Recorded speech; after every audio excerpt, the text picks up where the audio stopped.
A Paradise Called Texas by Janice Jordan Scheffelman. Chapter 5. The Long Passage.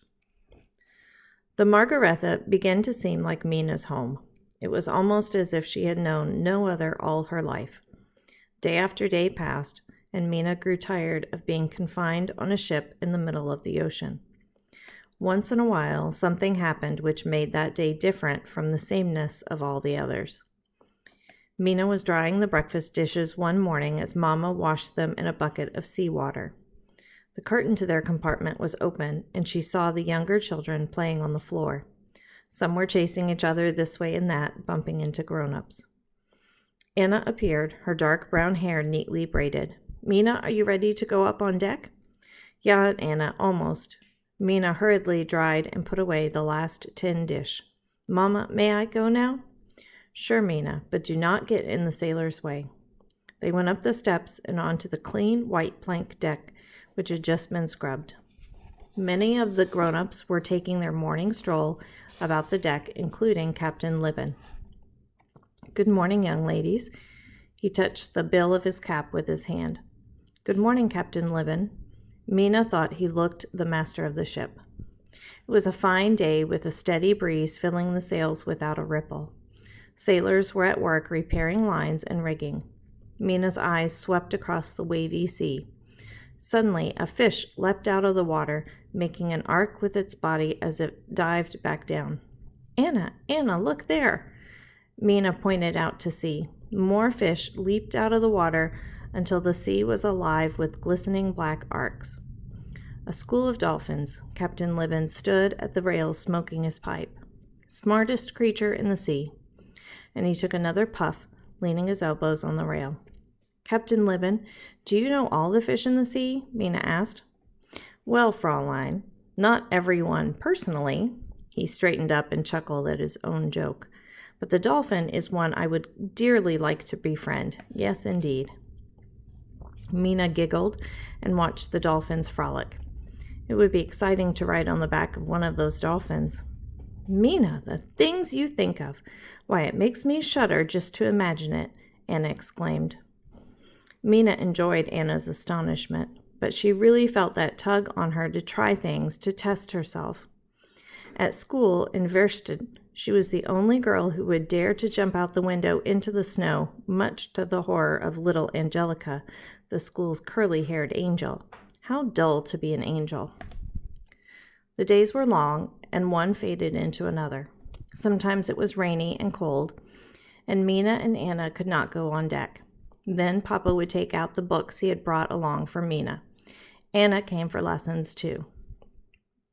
Papa had a map of the world, and once a week he let Mina or Anna draw a ship on the ocean where they were. Mina looked at North America and the place where they would make their home in Texas. She tried to imagine what that place was like. Were there big trees with bright green parrots on the branches and monkeys swinging from limb to limb? "I wish the wind would hurry up and blow us to Texas," Mina said. "I am tired of being on this ship." "But not too fast." Anna's eyes suddenly looked worried. "I do not think I could stand another storm with all that rocking back and forth and thinking any minute we would be thrown into the ocean."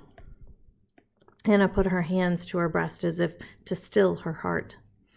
"Oh, Anna, do not be such a baby. Captain Libben knows his business." Still, Mina hoped there would not be another night like that either. Day after day, Mina watched the ocean, sometimes sparkling in the sun, sometimes dark and rolling under a cloudy sky. Then she saw another ship, small on the horizon. She ran to find Papa, and they watched as it came closer. A flag went up, the three-striped red, white, and blue flag of France. Shortly, the sailors hoisted the Margaretha's flag, a silver horse on a red background. As the two ships came directly across from each other, Mina saw on its deck two sailors holding a large chalkboard with this written on it: 61 degrees, 15 minutes, lat. 27 degrees north. "What does it mean, Papa?" Mina asked. "Those numbers tell the exact place on the ocean where the other captain thinks we are according to his navigation," Papa explained. Immediately, two of the Margaretha's sailors came on deck with a board on which were also written large numbers. They held it up for the passing ship to see. "Our captain is answering," said Papa, "and his calculations are almost the same."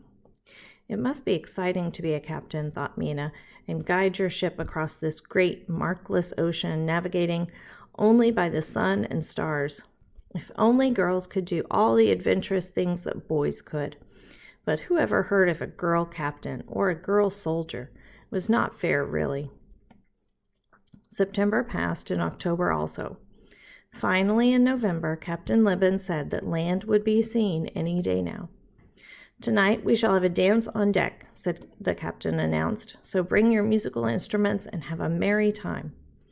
"Papa, you can play your harmonica." Mina jumped up and down.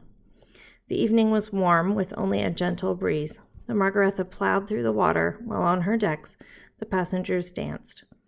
Mina wore her best blue dress and let her long golden hair hang loose. A fat man played an accordion. His stomach was so rounded he could hardly reach the keys, and the accordion bounced when he played. Papa played his harmonica and danced at the same time. Mamma looked so pretty and young, almost like a girl herself. Though her long dress was dark, her skin and hair glowed in the moonlight. They all danced, the young and old together, while the full moon shone down on them. Mina thought she had never been so happy. Every morning, Mina got up earlier than Papa and Mamma and went up on deck to look for land. One morning, as she searched the horizon, Mina heard the words ring out. "Land! Land ho!" shouted a sailor from aloft the foremast. Mina looked in the direction he was pointing.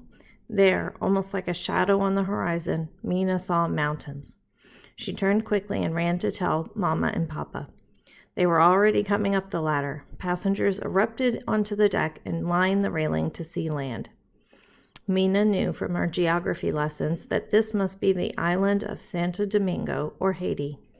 There would still be weeks to go, but land was in sight and would not be long until they reached Texas.